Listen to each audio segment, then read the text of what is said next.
Dude, WTF. Oh, man. What the fuck? What the fuck? Dude, what the fuck? What the fuck, man? What the fuck? Come on, man. Dude, what the fuck? What the fuck? What the fuck? Come on, man. What the WTF, fuck? dude? What the fuck, man? Get in here. What the Holy shit, what the fuck? WTF, man. Dude, what the fuck? What the fuck? What the fuck?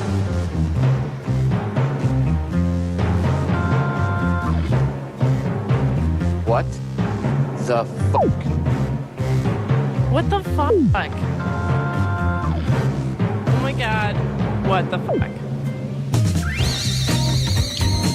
WTF. Well, welcome to the Monday edition of WTF. I'm Joe Joseph. God. We've got Jules, we've got Ken, and Popeye will show up some point in time today. WTF to that.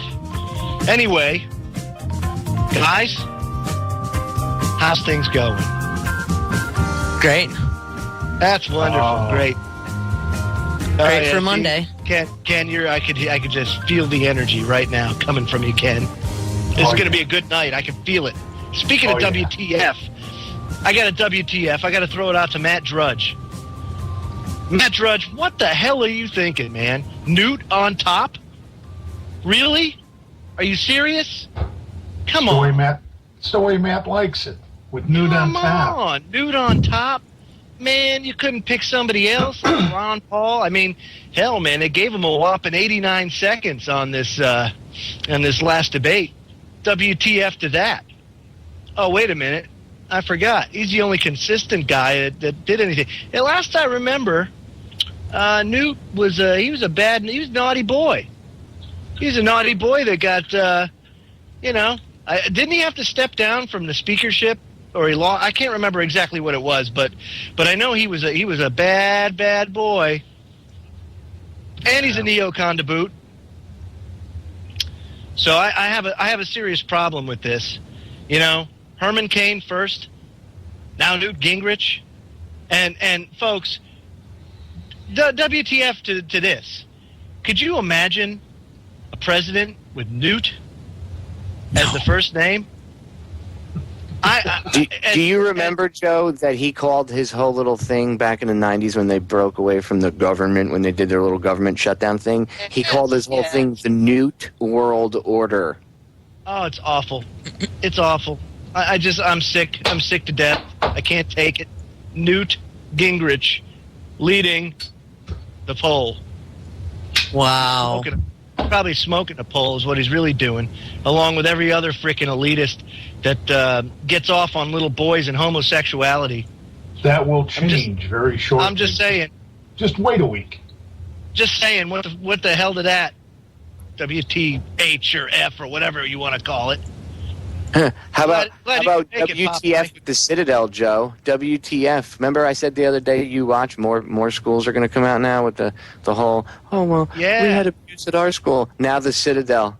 Oh, it's a giant queer gangbang going on all over the place, whether it be the Citadel or hell, I mean, there's footage, dudes, of this like extravaganza out in San Francisco where they're doing like live gay sex acts in the street. In the street, like a parade, like a freaking festival. You know? Where you got like people with their freaking their wieners tied up and getting whipped with the cat o' nine tails. That's what this country's coming to, man. Are you kidding me? I don't know. Jules, come on, help me out here. It's a destruction of morals. It's not really about homosexuality. They use that as an excuse, like, oh, you're anti-gay rights or anything like. No, what it is they're using that amongst other things, like making girls promiscuous and stuff, to bring down the society and bring about the fall of society. So you can tell where society is, like on a level with humanity and everything, by how the people act. And look how we acted 200 years ago as a society compared to what we do now. We are going down the hill. We're not going up. We're going down. Well, I'll tell you, focusing on sex and buying things. I mean, those are all egocentric. And by being egocentric, we're not worrying about each other, and we're not worrying what's going on around us. We're worrying about ourselves. So that really is kind of where we're going down the tubes. And it's because of all these external influences. You're right. You want me to throw something out there that's really going to give you a WTF? I'll play devil's advocate for a second. I'm gonna play my good buddy Mike Powers for a second. But first we know that they use that to divide, and we know they use race to divide. But could it be that the annihilation or the reduction of the Anglo-American that sector of the population, if you notice, that population is dwindling, it's going down. How many, I wonder if there's a statistic out there of gay white people to gay black people or gay Hispanic people. Are there more of one to the other? And does that directly affect population of either race? And furthermore, could that be Agenda 21? Ooh. Well, they put I don't hormones think so. I'm not saying that people aren't born gay. I mean that anybody that argues that you choose to be gay is an idiot. But I think that especially when children are young, or if they're in the womb and they're being exposed to some of these hormones, maybe that's why you have kids that maybe they feel they're one way, but I'm trapped in I'm a boy trapped in a girl's body or something. Maybe that would with all the I'm not saying this is the reason. I'm just saying perhaps this could explain why there's such a rise in that, because of all the hormones and everything that women are exposed to when the child's being born. During the 9 months in the womb. Not everybody is great to their kids. Who was telling me the other day that they know someone that she's pregnant. I forget who this was. She's pregnant, and she waited too long before to decide if she was going to keep the baby or not. And now she decided, well, I don't want to keep the baby. Now she has no choice. She has to keep it. And the whole time she's been smoking and drinking while she's been pregnant. So that kid and doing hardcore drugs. So that kid is done. That kid is done. It doesn't even have a chance coming out of the womb. So besides the stuff that a dumb mother or a bad pregnant woman, whatever you want to call them, would give the child or intake herself, therefore affecting the child, what about the stuff that you don't know? Or an uneducated mother doesn't, don't drink the fluoride. God knows what that stuff does. God knows what all these, whatever. Aluminum and barium and shit like that. I mean, yeah, you're right. Exactly. So I'm not saying that, I'm not trying to say that, that's creating gay people, because that'd be an ignorant statement. I'm just saying, who awesome, knows? Dude, I'm sorry. What a good remark for a Monday night. Well, I mean, it is. It would be an idiotic statement to say that. I'm not saying that. I'm just saying that I wonder if some of the effects where you're seeing that boys are more feminine nowadays, and I mean, there's already a direct correlation with the BPA and the plastics and everything else. So right from birth, these kids nowadays are getting hit with this stuff. By the time they're 15, 16 years old, no wonder kids are so screwed up. Look at girls. Why do you think girls develop? Else, though, dude. You know the whole onset of soy milk? There's studies that show that soy milk, if young boys drink a lot of soy milk or any soy product, it actually mimics estrogen. It does. Yeah, and I mean, that has some really detrimental side effects to their development, The thing is, though, including feminization. I think across the board, all of our hormones are getting messed up. Look at the frogs. And you see the frogs are changing sexes. And that was already a couple years ago. They were finding effeminated male frogs, and they said it was from all the hormones from the birth control pills that were ending up in the waterways. I mean, the hormones they're putting in the chicken and the beef, the BPA that's in the baby bottles. I mean, I don't know. Did that ever get taken out of the baby bottles? It's in your cans, inside all cans of food. I think it's messing up everybody's Well, that's what I'm saying. Right from the start, right. And at some point, it's going to affect everybody's fertility. And isn't that the point, right? So we can't reproduce. Well, yeah, that's where it all dovetails dovetails back to this whole depopulation agenda. Right. You know, not only are they killing people off with diseases and war and everything else, and, you know, crap in the food, but they're also trying to make us sterile so we can't keep reproducing. Hey, I was going to say, the one point I'd like to make is that I have lots of gay friends, and I love gay people. Well, there's nothing wrong with somebody just there because is nothing wrong. I mean, anybody that thinks just because someone's gay they're evil. That's retarded. It's like That's right. Well, folks, don't go away. It's our first break, and I'm talking to you like a bad 70s game show host, just to go along with this music. So sit tight, and we'll be right back.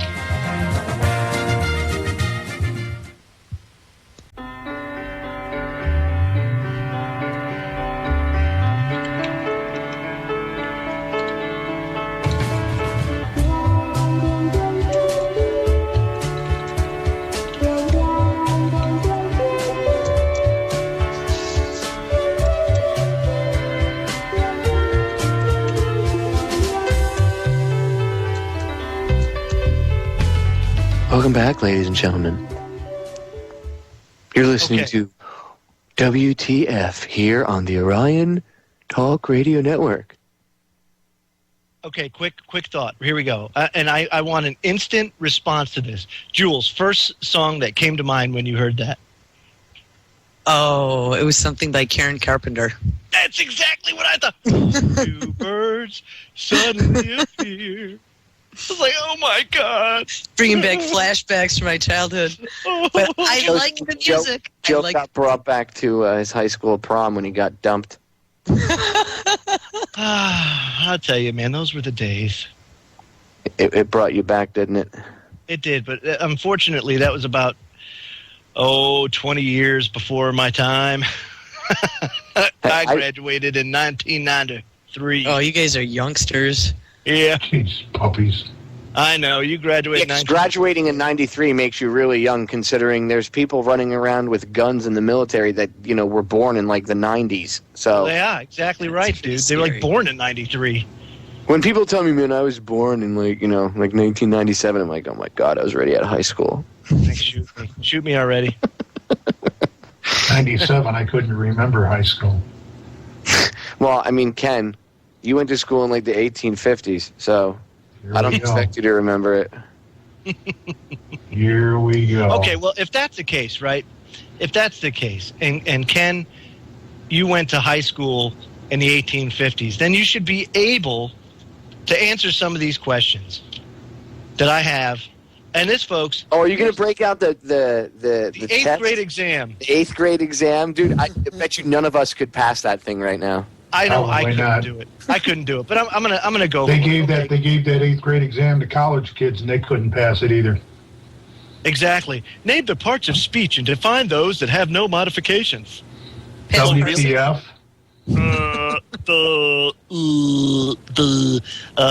Let's see. Define case. Illustrate each case. What? Back in the 1800s, the educational system was probably 1,000 times better than what we have today. That people don't realize that, Ken. Yeah, well, we got away from teaching and got into throwing money at it. Well, that's because the government put its hands involved into teaching, and then after there's the government. I love when people are like, Ron Paul's a schmuck because he wants to get rid of the Department of Education. Deregulation of such industries has led to our problems. While I do agree that deregulating certain things did lead to problems, the Department of Education actually became, or education became much worse when the Department of Education was created and when the government took over. Well, you know why they took over is because they didn't want some guy out in the middle of Nebraska or North or South Dakota or Colorado being smarter than some schmuck who came from Penn State. Well, no. Rockefeller The Rockefeller, and it's not just David Rockefeller. It's the whole family. Look up Rockefeller Ed. Foundation controls the Department of Education, and they have like the NJ or whatever it is, all those. The Guggenheim Foundation, all the endowments. These different foundations. I can't even remember all the names, but they all fund through the Department of Education. And what did Rockefeller say? What's he quoted as saying in his biography? Here's a WTF. When you hear this, I don't want a nation of thinkers. I want a nation of workers. Yes, worker bees. And look at what we have now. I mean, Jules, you have children.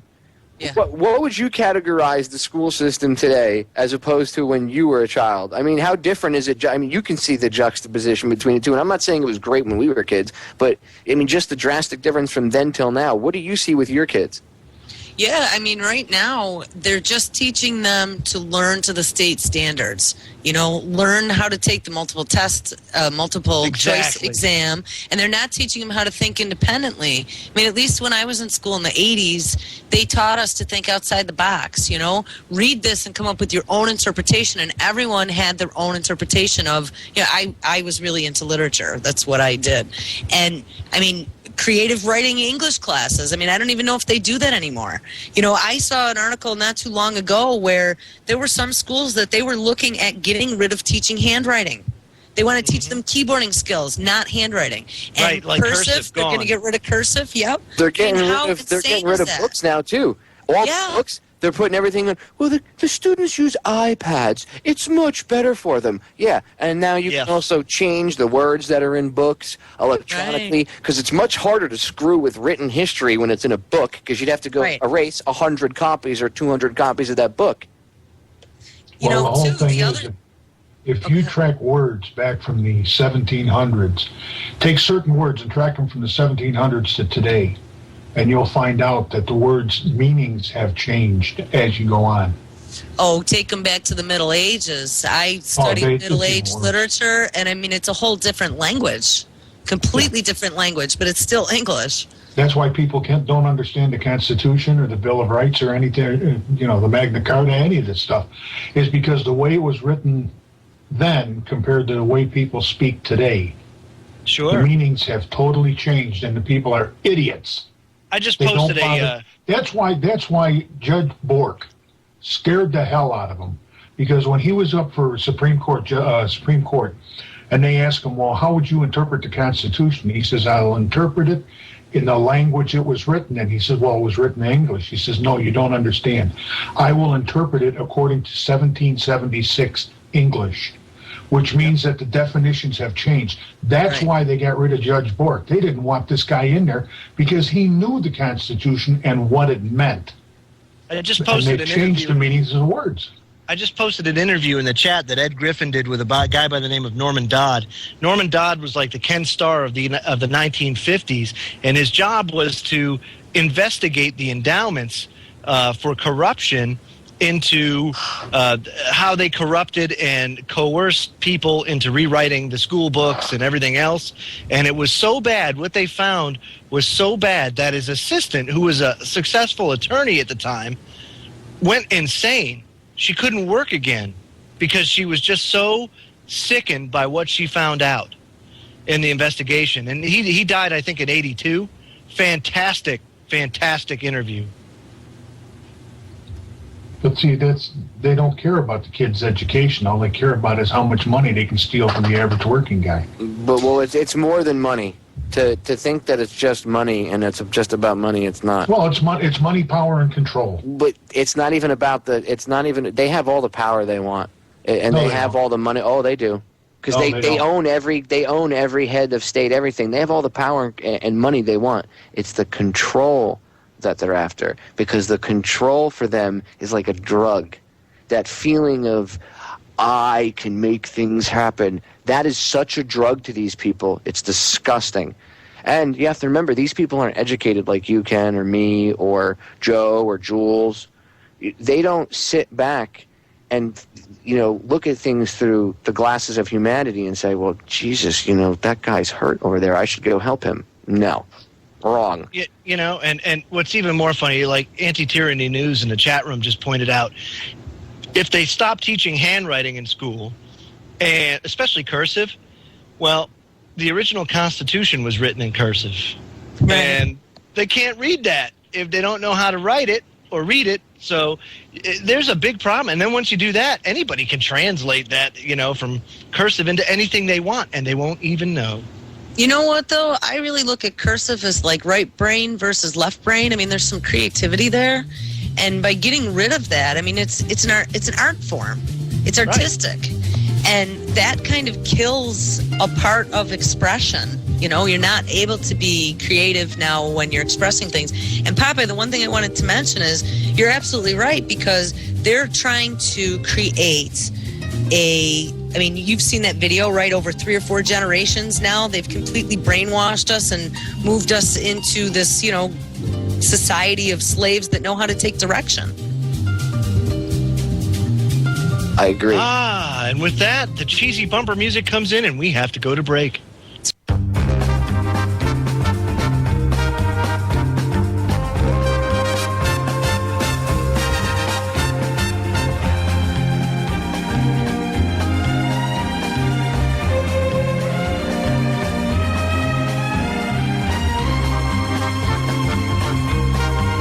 Welcome back, ladies and gentlemen. I have to admit, some of these bumper tunes are starting to grow on me. This one reminds me of a James Bond movie. Not really anyone in particular, just all of them, because it's got that same, what do you call it?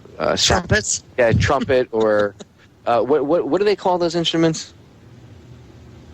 What do they call that section of instruments, trumpets and tubas and all that? Horns. You have an orchestra? Or the horn? Brass section. The horn section. That's what I was looking for. Or the brass section, whatever you want to call it. I like I like when they use trumpets and saxophones and stuff, instruments in music. I can't stand this electronic crap that they come out with now, and auto-tunes. Ugh. Well, here's one for you from the 50s, Popeye. You should love this one. I'm Popeye the Sailor. Popeye the Sailor. That's some classic stuff right there. Yes, you want to hear something interesting? Here's an interesting tidbit of history. The guy the artist and creator of Popeye, he died, and I guess somebody bought his house or whatever, and years later they were digging through the basement, which was his original shop, which is where Popeye, the cartoon character, was created. He has a little workshop down there. And they found, original, what are they called, lithographs or whatever? The still. Yeah, the original sketches. Yeah, well, they found these that they made on the, the plastic sheets, whatever they were called, or cellophane, or whatever it was made out of. I don't remember the exact, term or what it was made out of. But they found these things, and they were from, when the cartoon was first created, and some of them dated. Some of them were obviously they were all original, but he had, just thrown his signature on a few of them, and they just were sitting buried in this box, and they happened to open this box that was in the basement. It had come with the house. No one had ever really gone through it, and when they were cleaning the basement out, they found this stuff. I mean, how much they sold it, obviously. They were probably worth a fortune, but they were probably able to pay the house off with what was in that box. With one of them. Yeah, that's what I would have done. First thing I would have done was walk right over to the mortgage company. I would have walked right up to their headquarters, knock on the door. Yes, I'd like to pay off my mortgage. How much is the principal? Because that's the key thing right there. Yeah. You pay off what you owe in the principal. That really is a bite in the rear end, because then they don't make any interest on it. So they get mad. Oh, yeah, they get real mad. They don't like that. They try to, you don't have to pay it off. Think about it. No, really, I've thought about it. I want nothing to do with your loan. Here you go. Yeah, it's, speaking of schools, I want to, I got to cut you off for a second, Ken, because I want to bring in a guest that we brought on during the break, and I don't want to get too far past what we were talking about last segment. When we were talking about schools, my good friend and good friend of the entire radio network over here at Orion, and truther activist. Except Ken. Except for Ken. And fellow talk radio host Bob Tuskin. Bobby Bag of Donuts in the hizzy. And I think Bobby wants to give us his bag of donuts on the educational system. So go ahead, Bobby Bag of Donuts. Please don't talk about Jerry Curl anymore.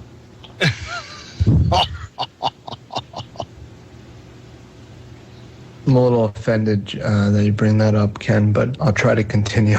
Well, you can handle it. You are Bob Tuskin. That's right. After all, I'm Bob Tuskin. Anyways, no, I heard your fruitful conversation on the education system, aka indoctrination system. And, of course, there's a lot of different directions you could take this. We can look at the Prussian education system, Charlotte Iserbyth and others that I've looked into do a good job of exposing how this works. We can look at the bells between classes, very similar to a Pavlovian technique. So they are conditioning people like animals in our education system today, not equipping them with, and this is what I wanted to add to the conversation, the trivium and critical thinking and these skills that the powers that shouldn't be amongst themselves, they teach this in the school. So here's the thing that I wanted to relay, is that while the useless eaters are receiving these pitiful educations, the powers that shouldn't be of the more the bourgeoisie of our planet, they're learning all about critical thinking and trivium and all these skills, the 7 liberal arts. But the useless eaters, well, if you were to ask them what the 7 civil arts are, they would tell you they have no clue whatsoever. So it's no surprise that the lamestream media is able to manipulate them. No, Bobby, what they would tell you? They would say, "You mean the seven deadly words you're not allowed to say on TV? I've heard that joke. I could tell you the 7 dirty words. Ha ha ha ha ha." But they couldn't tell you anything like of any value. So, just goes to show you how dumbed down our culture is. I'm assuming that you're talking about art, language, music, etc. Yeah, well, the 7 liberal arts, okay? If you break it down, they include geometry, physics. Let me get the list here, so I don't butcher it, because I'm not the best at these things. But we have the trivium, and then the quadrivium, and the two of those combined make the 7 liberal arts. So the trivium is grammar, logic, and rhetoric. And the quadrivium, which is the one I need help with, give me a second here. Quadrivium, if I can look it up. Let's go to trivium, education, live radio, folks. Trivium, and you can follow along with me here. Education. Well, aren't you going to have Jan Irvin on tomorrow to be talking about this? He's going to be guest hosting, or co-hosting, I should say, with me. The quadrivium is mathematics, geometry, music, and astronomy. So there you go. There's the 7 liberal arts. And check out Bob's show tomorrow. I'm giving it a plug now. Make sure you listen to Bob's show tomorrow. It's going to be on the Holocaust. Yeah, but he's a smart guy, and they can check out Jan Irvin. Jan's, who cares? And then they can check out his website and learn more. So, I mean, I'm Bob Tuskin. I'll be the host, okay? That's what I would do. Uh-oh. Is that, what's bigger, your afro or your ego? What's bigger? Depends who I'm in front of at the moment. But, it's a fascinating twist to this all that we can equip ourselves with. See, here's the thing. With the internet and with us being able to share this information with WTF and all the great shows like Joe's and Popeyes and Ken's and even my own, the fact of the matter is we can learn these skills that they've been keeping from us, and we should learn these skills. Just because you're a truther or you're aware doesn't mean that you're completely equipped with all these skills. So I'm always refreshing. I'm always learning. And I would encourage all of our listeners to do the same as a prerequisite to any of the other things that we face on our trip down the rabbit hole Sundays on Orion Talk Radio Network. Nice. That was fantastic. I don't know about you guys, but I hated geometry. It was absolutely hell on earth. Geometry was the one that I liked. The algebra and the other ones I couldn't stand. But for some reason, I could grasp geometry, and fractal geometry is one of the most fascinating subject matters that I think I've ever looked into. I think I would know about fractals. Grass, bro. Is that because I'm tripping too much on entheogens that I'm into fractals, Joe? Could be, my friend, could be. Like I said, I think I would rather rearrange my sock drawer and then spend the next day watching grass grow. Yeah, but honestly, it's some of the. I know it sounds boring. For beginners, there's a movie out there called Fractals: The Hidden Dimensions. You can start with that. I'm not saying it's not fascinating. I'm just saying that... Dude, some of these patterns that happen in nature, Joe, when you look at them on like a super microscopic level, and the deeper you look and the more and more you look, you realize the pattern is actually just repeating itself over and over and over and over again. I've had some WTF moments looking into fractals, Joe. It's like, oh, what? hey, me too. And me too. You know, I'm not saying that. I'm just saying that... I was also high on ayahuasca, but that's okay. But that's all right. See, some people are left brain, some people are right brain. Some people are artistic, some people are mathematical. You know, it's just the way it is. My brain is not wired up to do that kind of stuff. But I'll tell you, I was absolutely fascinated looking at like some of the works of like Marco Rodin and his Rodin coil. That right there is huge fractal geometry example, and they use it to make over unity generators. And all cell phones operate on a fractal principle. That's how they invented the antenna, from what I understand. Well, ladies and gentlemen, as you know, our awesome music means that we're going to break. We'll be back in a few minutes. Stay tuned for more intriguing conversation here on What the... We'll be right back.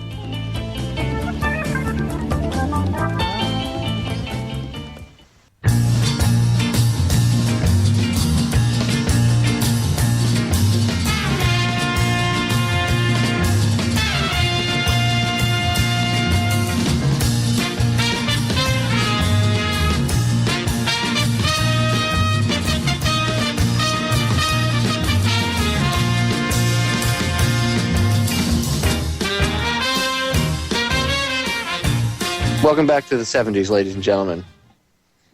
Actually, when I first heard that, Popeye, the first thing that came to mind when I first heard that intro music was the original Batman show. Just the beginning of it was weird. Their stuff was kind of cheesy back then, but at least there was effort put into it. You know, because they didn't have all the super special effects or music. So when it came to, or you know, like music effects and stuff. So when it came to music or movies, they actually had to put a little bit of effort into it. I mean, now by comparison, when you look at the special effects, you're like, God, that stuff was cheesy. But when I was a kid, you know, stuff on wires was woohoo. You know what I mean? I know exactly what you mean, man. That was the cool stuff, and you had to use your imagination a little bit to make it seem like it was real. But now people don't even have to do that. No, they use a computer and a synthesizer.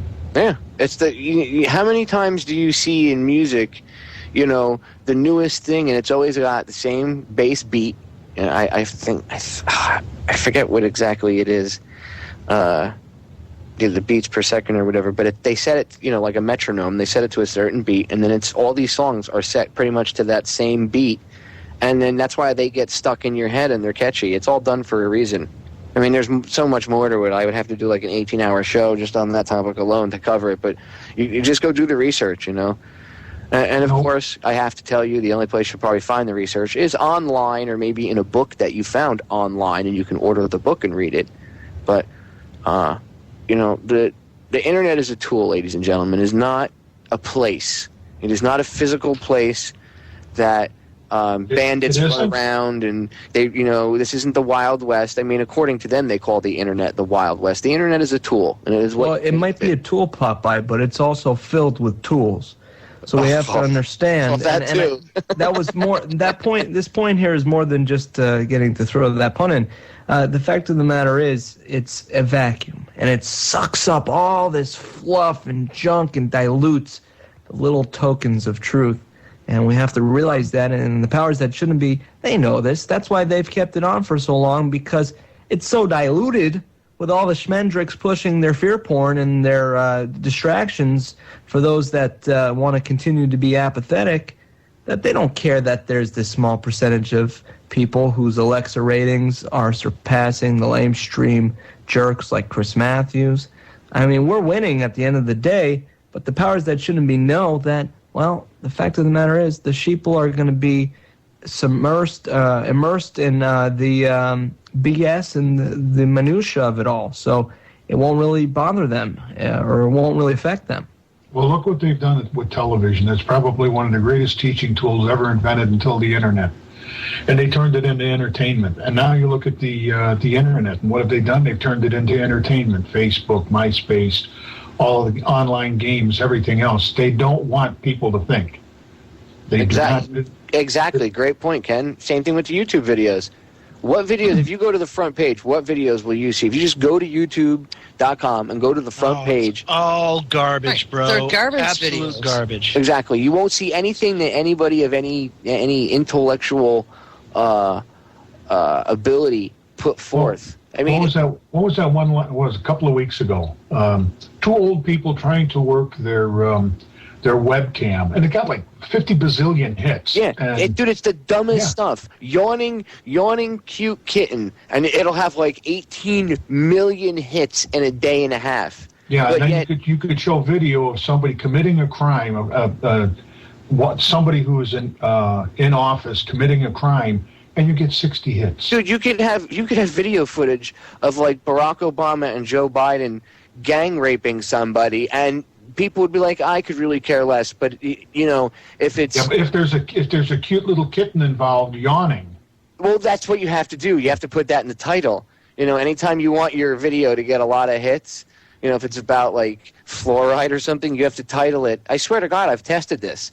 I've done it where I just uploaded a video and I completely named it something stupid that had nothing to do with the actual content of the video, and it got more hits that way. It's really sad that you have to do that.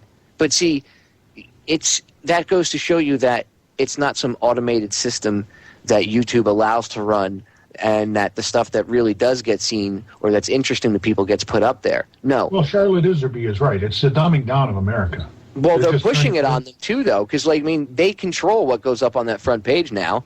It's not through any automated system. YouTube controls what's up there. So, of course, they want you to see some 18-year-old kid doing stupid stuff or making some stupid video talking about, oh, conspiracy theorists, all you guys are stupid, Oh, I got my head stuck in a toilet bowl, man. The one thing that I see... Shut up, Joe. Hold on, guys. Go on, Jules. One thing that I see about the internet is that it's akin to the Library of Alexandria. And the sad fact of the matter is that with everything being electronic, things can disappear. And what say we had, an EMP or whatever, whether it be from a nuclear explosion or the sun or whatever, all that information could be lost again, just like it was originally. And I mean, think about all of the mind share that's out there and all of the knowledge that we put in digital format that someday is just going to vanish. Yeah. Well, that's why I tell people all the time. I say it all the time, time and time and time and time and time again. Become scribes and write stuff down? Well, exactly. Write stuff down, but buy books, man. While they're still out there, use the internet, buy books. One of the best places I found here in town, they've got a used bookstore. Yeah. And I can go to the library. Those places are awesome. Oh, yeah, because I've gone to the library and said, have you got a copy of this book? Oh, no, we don't have it. I go to the used bookstore. There's 6 copies up there. We have a guy here that... There's so much information out there in old books that is so relevant to today. And estate sales. Estate sales. Find them in estate sales because, like in our case, I got 1,500 books at an estate sale for like $300. What'd you do with them all? Oh my God! I have them all. I have some of them. Some of them I donated. Some I gave. Yeah, I mean, it all depends. Like a lot of it, some of it was crap, but you wouldn't believe some of the stuff that I mean, like manuals on how to do surgery, all these different survival guides, physics books, educational books, all sorts of stuff. I mean, it was a tremendous find, but I mean, it was an estate sale. How to do brain surgery on yourself without anesthesia? I've seen some of that. I saw that on Discovery. I know how to do that. that and how to repair a hernia with a soldering iron and a butter knife. Yeah. The one thing about being a bookmonger is that when you try to move, that's the one thing I discovered that was the most difficult thing ever. Books are so damn heavy, and when you have 30 or 40 boxes of them, it's not fun. Oh, yeah, it's crazy. That's why I hope never to move again. No. I hope I stay. Yeah, let me tell you something. I've moved like 6 times in the past 5 years or 4 years, 6 times in like the past 5 years, and I've gotten rid of a lot of crap, but I narrowed down. I had to clean down my book collection, so I narrowed it down to things that were important, and I got rid of books that were mindless fluff or stuff that I had and were not really important.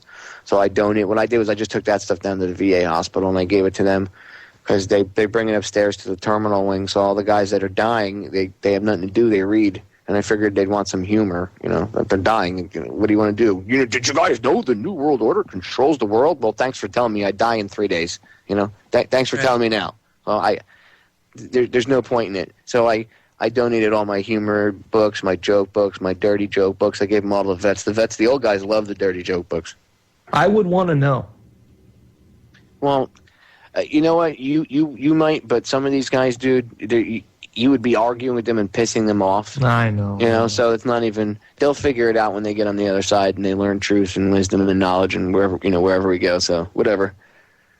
But I do give out DVDs when I go to the VA all the time. Those things go like hotcakes, man. Now they all know me because I've been doing it for so long now. I have guys come up to me, hey, you got any more movies? And I tell them, well, what one do you have? Because it depends on what I have on me. What movie do you have? What did I give you? Oh, well, I saw you put it down on one of the tables, and I took it. But, well, what was the name of it? And they tell me, I'm like, oh, well, here, I got a couple more. Check these out. And then I'll see them like a month later. Oh, my God.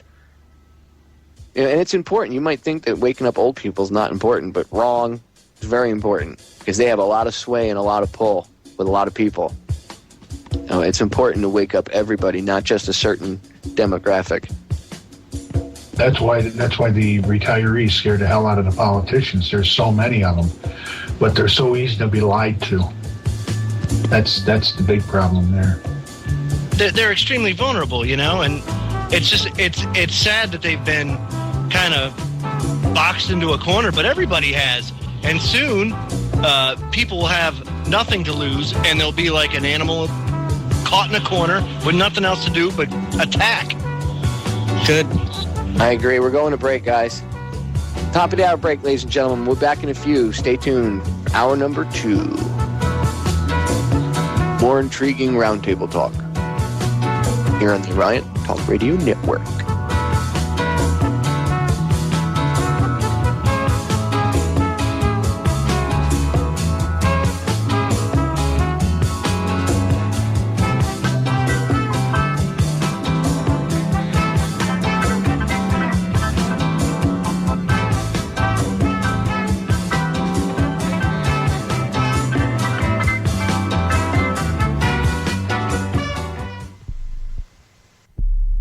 The following program may contain subject matter and language that those with a weak constitution will find distasteful and offensive. You've been warned. Come on, man. WTF.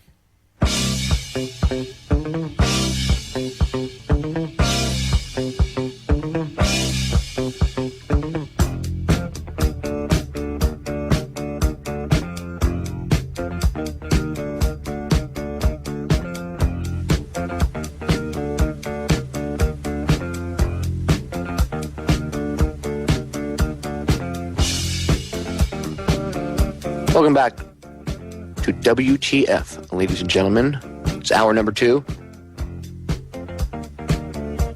I'm your host, Popeye. Well, I'm your host this evening. This isn't my regular show. We all take turns hosting it. Tonight I'm hosting it. Hanging out with my friend Ken Hildebrand. He's got a show here on the Orion Talk Radio Network. Hanging out with Jules.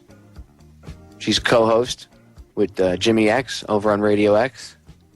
And super IT woman. very, very smart woman. She's a genius. She's the person responsible for the Flash player and all the other stuff on the website and the website itself. So thanks, Jules. And then we have the one, the only, the incredible Bob Tuskin. And they say I don't talk about Zionism, Popeye. Well, I got news for them, Popeye. Tonight on the Bob Tuskin Show, we exposed Mossad's connection to the most recent bombing of an Iranian facility. This has now made mainstream news. According to a Time magazine source, it was a Mossad job. So l'chaim, Mossad. It's about time we got those goyim in Iran. And my Jewish fro, well, it's our secret weapon. Signing off, this is Zionist Bob. You schwatzes. Goyim. You're going to be getting email about that for the next 3 weeks, Bob. That was awesome. He's got some interesting things going on right now. He came out of a hole in the ground. He was levitating. He had smoke billowing out around him. There was fire from underneath him. And he had lightning bolts coming out of his fingertips. That was beautiful. He's one of them, I tell you. It's funny, you know, as much as I take the time to look at all sides of the issue, look at this octopus, because, you know, it has tentacles in Zionism, in the Vatican, on the reptilians. No, I added that one, not the reptilians. But you know what I mean. I cover all this stuff, and people have the nerve. They have the nerve. I get more messages about me being from a Jewish family and being... You're Jewish? I come from a Jewish family, Ken. Can you believe know that? No, it's true. Now I can't talk to you, Bob. I didn't know you were a Jew either. I had my bar mitzvah. Ugh. I didn't get one of them. Well... Neither did I, but if it was up to me... Neither side likes me, so... If it was up to me, we'd have mandatory bar mitzvahs. Okay? Everybody would be circumcised. You can even leave out the mitzvah. I would just like to go to the bar. Well, that's typically what they're about. Oh, come on, Jules. We can get you a dreidel. Oh, awesome. All you got to do is just help us murder Palestinians. I have a solution to the Middle East crisis over there. This manufactured piece of garbage. I know how we settle the whole darn thing. And all of these, the people in the military-industrial complex can make a lot of money at it. You take Iran and you sell them 600 nuclear-tipped missiles. And you sell 600 to Iraq and 600 to Saudi Arabia. That way it kind of balances everything out. Because we used to have a thing back when I was growing up. I know that's well before Popeye's time. Called Mutual Assured Destruction. Give them all nuclear weapons and say, go ahead, boys.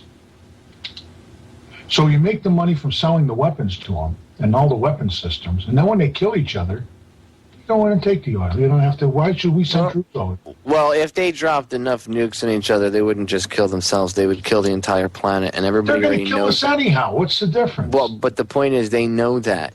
That's why they don't use nukes, because they understand what would happen and how uninhabitable this whole planet would be.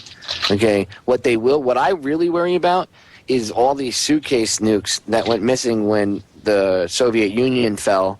You know, and now it's Russia, but when it was the USSR, they had all these suitcase-sized nukes. And they admit that these things went missing and that they don't know where some of them are, and it's impossible to get them. Now, I'm not worried about some Arab getting their hands on it and doing it. I'm worried about this rogue element inside the government. I'm worried that they have it and that they're going to light it off. Can I tell you something? And I guess at the time I was kind of brainwashed and I didn't understand the whole big picture. But I used to do all this emergency preparedness stuff and take all these classes from Homeland Security and whatever. And do you know what they told us? And this was probably about 4 years ago now, that there are suitcase nukes in all of our big cities. And the way they got here was that they dressed up as Mexicans. The terrorists dressed up as Mexicans and walked them across the border. That's what they told us. That is the most clever disguise. These suitcase nukes are probably at a Mexican restaurant near you, folks.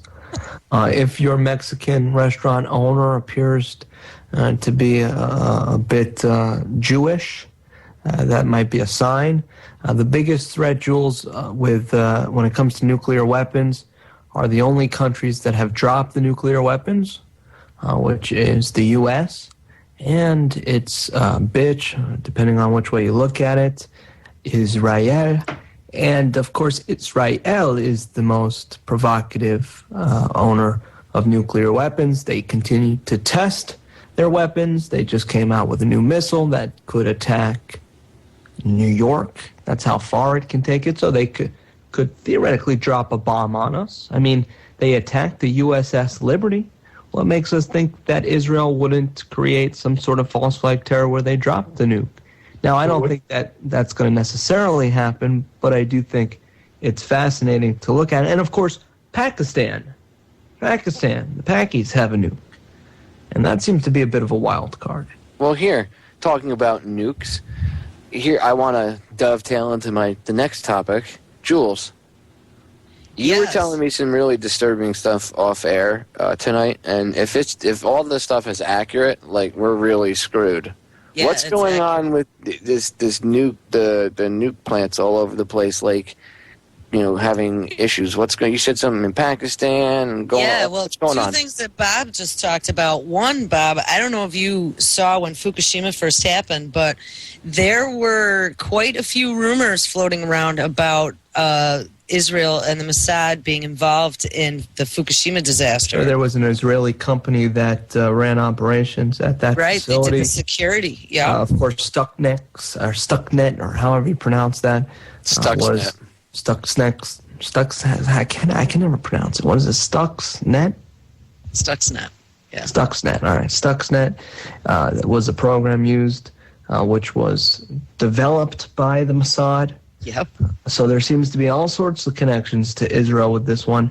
I don't know, Jules. Does that mean that this was fabricated by them, that they used the earthquakes and tsunamis to create this event?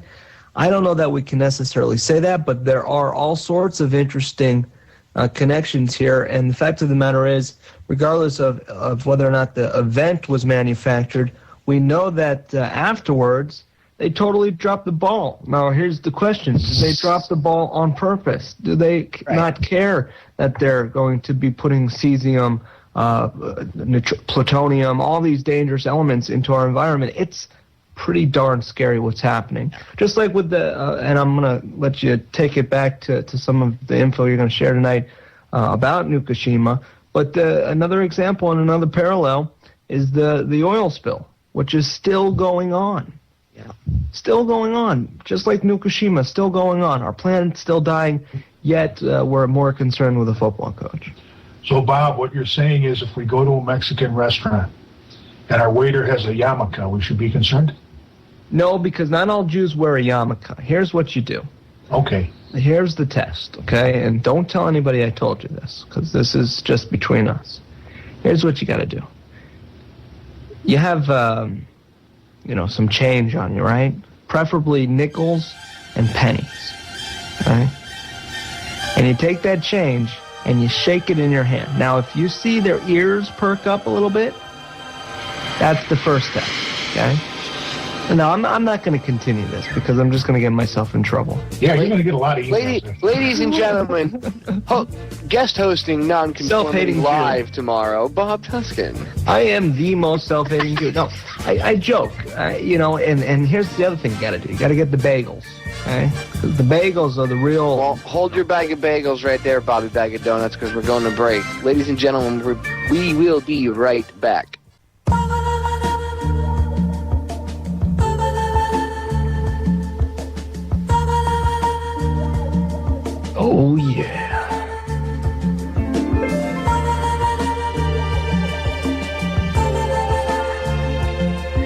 And good evening, ladies and gentlemen.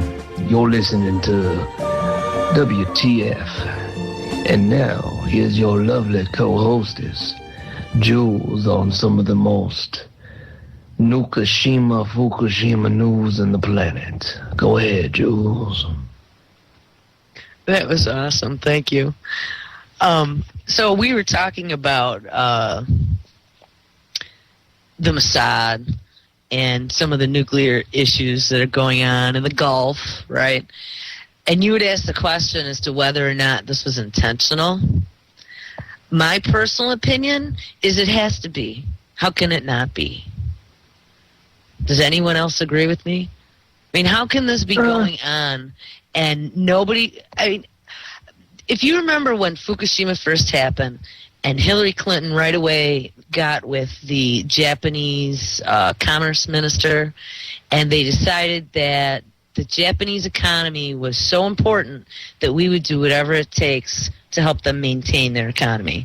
And you find out later that we had all kinds of money invested there, and so we had to make sure that their stock market stayed up because we were going to lose all kinds of funds, you know, that some of these fund managers had. But you find out later that they stopped testing for radiations. We're not really getting any real-time readings. Canada followed suit. I just see something yesterday now that Arnie Gunderson had talked about how he had friends at the State Department, and they are not testing any food that is coming from Japan. They're just telling us that it's safe. But of course they don't want to test it because they know if they test it, of course it's going to test positive, and then they have to do something about it. Right. So what they do is they don't look at it, and it's called plausible deniability. Do you remember when 3 Mile Island happened here in the U.S.? I do, yes. All right. I was working in an industry that worked with the nuclear industry at the time. They did everything wrong. All the guys that were in the control room, they did everything wrong. But all the safety systems still shut those power plants down. What happened at Fukushima? Yeah. Stuxnet. Stuxnet, maybe. So, I don't know. But one thing I wanted to mention, and just to be aware of, there was an article that came out yesterday that... Are you guys still there? Yeah, go on. The edge of our... Okay. Yes. There was an article that came out yesterday that said that Japan is shipping tea to Canada, and the tea is being labeled from Canada and being shipped here.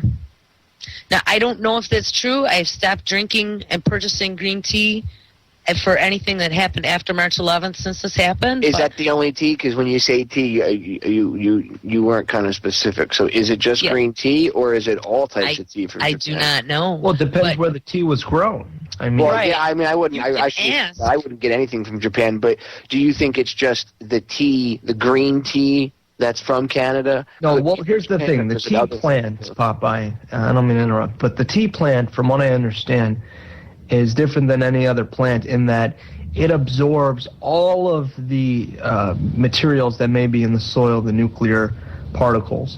So it's particularly vulnerable, and that's why tea is often heavily prone with fluoride. There's tons of fluoride in the tea if you use fluoridated water or any fluoridated pest control.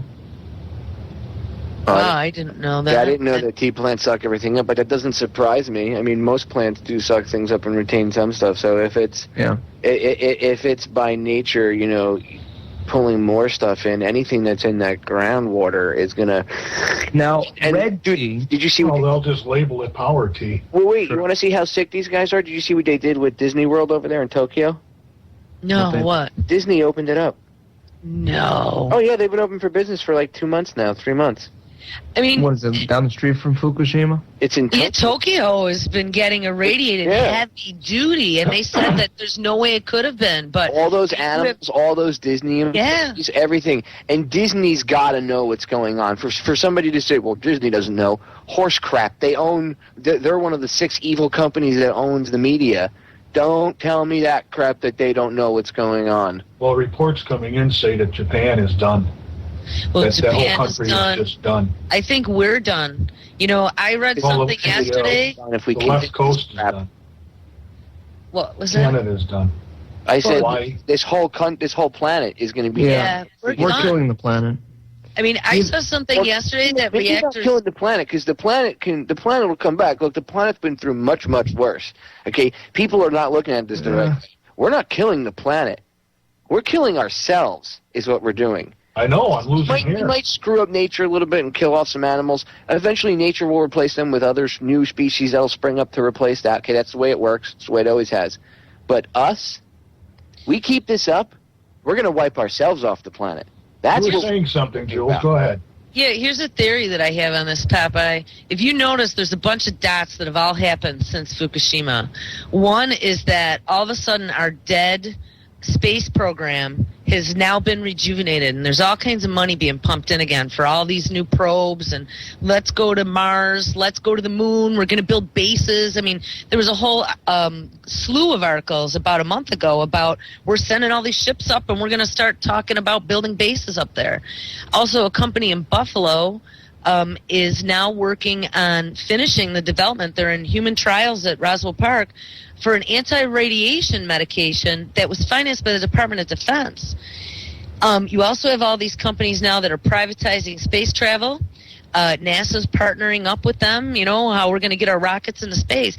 And I'm just seeing some really big ugliness coming. Like, let's completely pollute this planet to the point where, we'll get sick. They'll make money off of us through all the sicknesses and the medication and take us for every penny that we have left.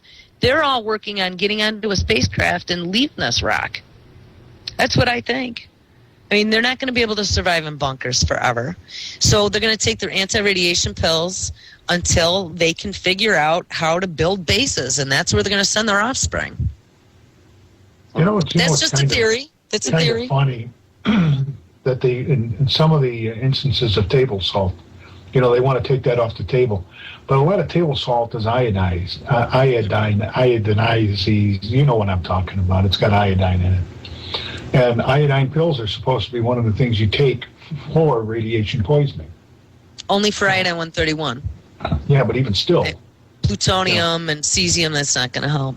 Well, if you put iodine naturally in your diet, you don't have to take the pills in an emergency situation. I mean, you still would want to probably anyway, just to be sure. But you really don't have to worry about it if you have natural. If you have a certain amount in your body. I snort iodine, actually, guys. But how many people don't have it naturally in their body? But you can have it naturally in your body. Just they're taking it off the table. But you don't have to listen. You don't have to rely on the restaurants. But take care of it yourself. Go over to Whole Foods. It's like $7 or $8. Right, but you got to watch what kind of salt you buy. No, not salt. Ken, listen. You don't have to even do that. Just go buy. You got to snort the good salt. Just listen. Seriously, just go buy kelp over at, or you can buy liquid iodine drops over there too. Okay, and you can drop it into your coffee and just drink it. It's not that expensive. Go over to. I'm talking about iodine. I know. Well, betadine has iodine in it, though. I know, but you can just either one. But you can also get kelp and just take the kelp like vitamins, and you build it up in your body slowly. Okay, and then you don't have to worry about it. Because the way that gets into your body is you lack that iodine. So what happens is your body absorbs it, and now you have the radioactive iodine in you, and you're screwed forever. If you really have, you got to be careful. You don't have all of this suntan lotion that they've got out there. When I was a kid, it's poison. My grandmother used to take a couple of drops of iodine and put it in baby oil, and that's what we used to use for suntan lotion. Well, the suntan lotion is poison. Filled with titanium oxide and all this other stuff. It's nanosized too, Popeye. Yeah, it's done on purpose. You know what? Let's get into. I want to get into that because that's actually something really interesting. And that is a WTF thing. Like, are you kidding me? Yeah, man. We're going to break, guys. We'll be right back. Stay tuned. I go out naked and get in the sun all the time. You have to be naked if you want. Vitamin D. Vitamin D, baby.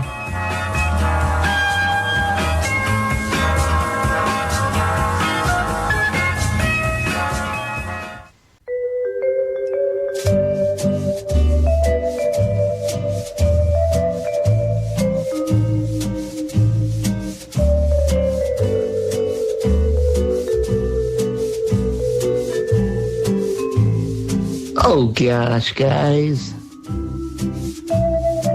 It's swell to be with you all.